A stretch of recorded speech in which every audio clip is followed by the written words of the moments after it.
Les disciples devaient devenir pêcheurs d'hommes, non seulement des pauvres, mais aussi des gens de classe moyenne et des riches. Ils devaient pêcher les hommes, qu'ils soient blancs, noirs, riches ou pauvres. Ainsi, les apôtres furent préparés à prêcher l'évangile d'un bout à l'autre du monde. Cependant, dans Jean 21, il y a un message d'un genre différent. Ici, il leur enseignait comment construire l'église, au verset 15 à 18. Il dit au verset 17, « Paix mes brebis ». Les apôtres étaient établis pour amener les croyants à la maturité.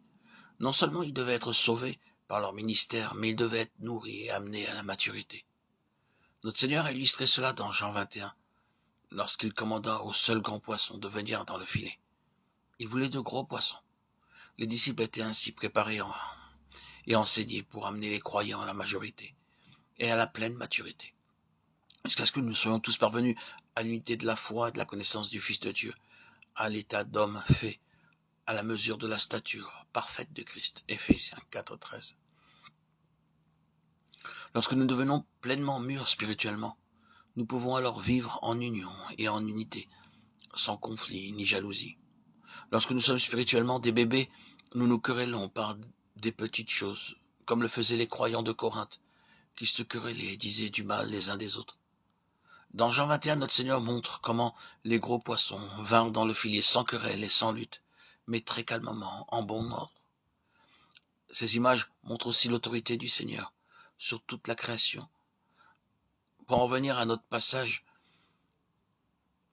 notre Seigneur put commander n'importe quelle bête, même un lion pour le chevaucher. Mais notre Seigneur choisit le petit d'une ânesse pour entrer à Jérusalem, bien qu'il ait pouvoir et autorité sur tous les animaux.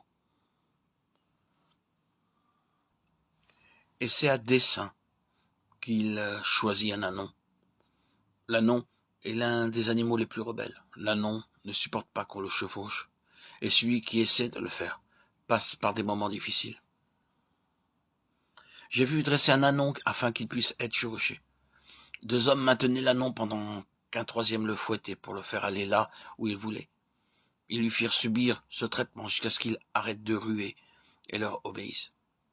Le Seigneur aussi utilise certaines méthodes pour nous briser jusqu'à ce que nous disions « Seigneur, je ne ruerai plus ». Le Seigneur dompta l'ânon. Quel mystère! Il y avait d'autres animaux, comme la mule ou le cheval, et il choisit un ânon, indompté.